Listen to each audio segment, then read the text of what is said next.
rabão. Essa é a história da serpente que desceu o morro para procurar um pedacinho do seu rabo. E você é,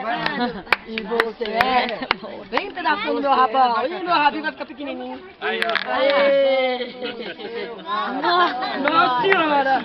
Vamos gravar a galera. Que desceu o morro para procurar um pedacinho do seu rabo.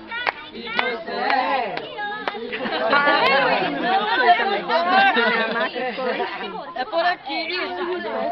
Essa é a história da serpente que desceu o morro para procurar um pedacinho do seu rabo. E você é... A perna é curta, tem que Abre a perna do curta. do seu rabão.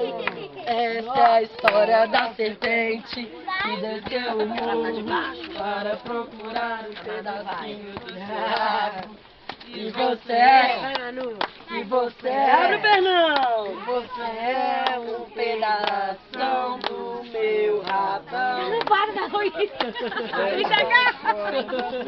Garrou!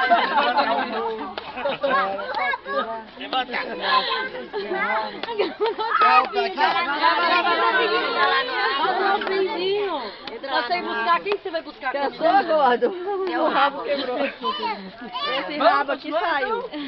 Então a próxima é você. Essa é a história da serpente que desceu o morro para procurar um pedacinho do seu rabo. E você é... Então fica aqui, ó. Ele quer ficar no banco, né? Tá? Garrou, ele Não, dispersou? Então vamos, todo mundo. Vem todo mundo. Rabou, rabão.